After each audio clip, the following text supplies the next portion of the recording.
Hey YouTube, I'm back this time with my beauty empties for the month of March 2020. If you've noticed, I've been wearing the same outfit for the past couple videos. That's because I'm doing a filming frenzy today. I am like whipping out all the videos that just needed to get done, so it is what it is. So I'm just going to jump right in and get started.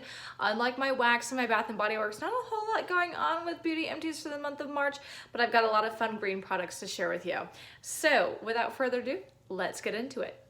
So the first one that I used up, it looks kind of janky, like hear me out on this, right? So this is a super skinny conditioner from Paul Mitchell. I'm a Paul Mitchell girl. It's what I tend to use in terms of like salon grade products.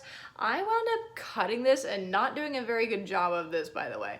I wound up cutting this because there was some weirdness at the end where I still had quite a bit of product, but it just like wouldn't come out. So I had a pump in it for the longest time and it just stopped pumping, but I was close enough to the end where I just like cut it and scooped it and put it in a little Tupperware thing. So like whatever. But yeah, I finished the entire thing and that's just what I'm working with. So super skinny. I bought it because I figured it would just kind of make my hair more manageable and less frizzy.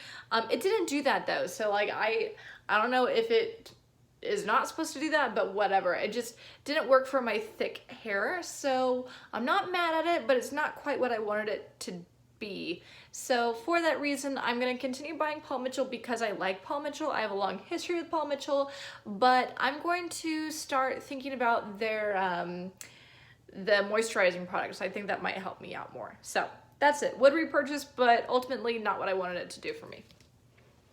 The next item that I used up is also a Paul Mitchell item that I did enjoy. This is the Tea Tree Special Shampoo, again with the pump. This one comes with the pump though. For that one, I bought the pump. This is an invigorating cleanser. And yeah, it's tea tree, and I think it also has peppermint.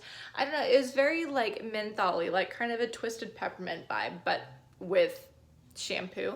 I really enjoyed this. I think this did a good job of cleansing my hair and it felt really good. My husband loved it too, so I would repurchase this. This, by the way, I found at not Bath & Body Works, Bed Bath & Beyond, and I was able to use a coupon with it. So I got it for a good price, happy with it. I would repurchase it. The next item that I used up is a mouthwash from Listerine. This is in Fresh Burst. I don't use mouthwash every single day, but you know, from time to time I use it. I just happened to use it up in March, enjoyed it, and yeah, I would repurchase it. The next time that I used up is something that my husband used up mostly, but I helped him with it too, is the Cetaphil Daily Facial Cleanser. So I generally use Clean and Clear. It's what works best for me, but he had this because he has sensitive skin. So that's why I decided to bring this into the video, even though he used most of it.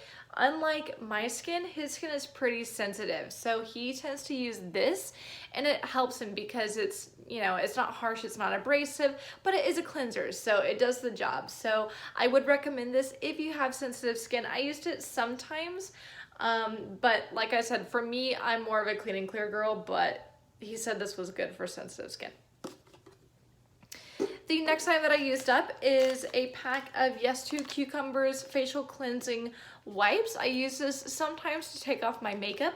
Most of the time I use a Yes To micellar water, but from time to time, if I'm feeling lazy or if I'm traveling or whatever, I'll use the wipes. These are my favorite wipes. They, I think, take my makeup off the best out of all the wipes I've used so far, and they are calming wipes, so they feel good on my skin, and yeah, they're nice and cool. The next item that I used up is an antiperspirant. This is the Secret Outlast Extend. I'm very active. Up until late, I went to the gym nearly every day, and this really held up to that kind of lifestyle. So not only was I teaching during the day, but also going to the gym, and this did a really good job with that. So I tend to be cruelty-free in virtually all of my items, but this is one of the items that is not cruelty-free that I continue to use.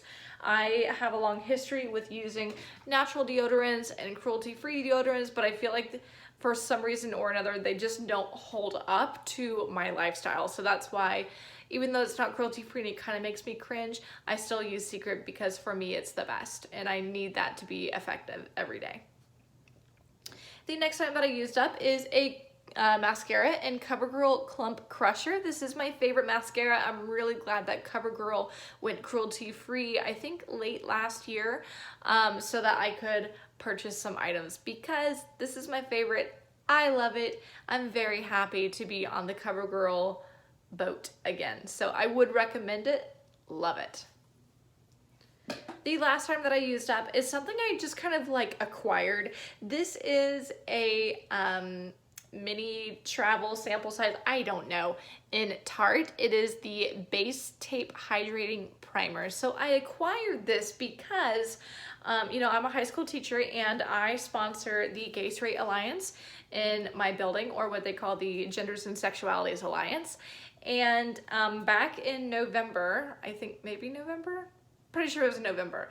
We had a day where we had almost like an after school club session, I guess, where students could learn makeup skills and students can learn how to tie a tie. So, you know, those kind of like gendered, and I cringe to say that, but like gendered activities, I guess.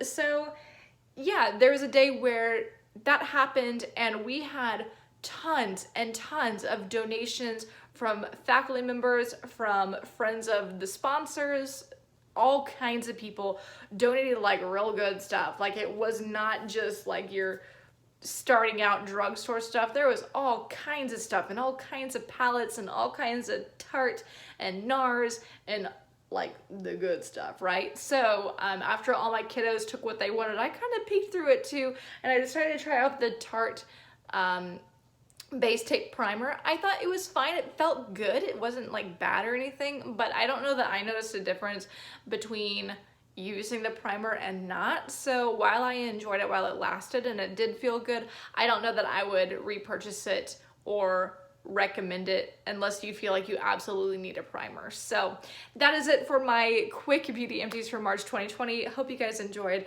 Don't forget to like, comment, subscribe, and I'll see you guys next time. Bye.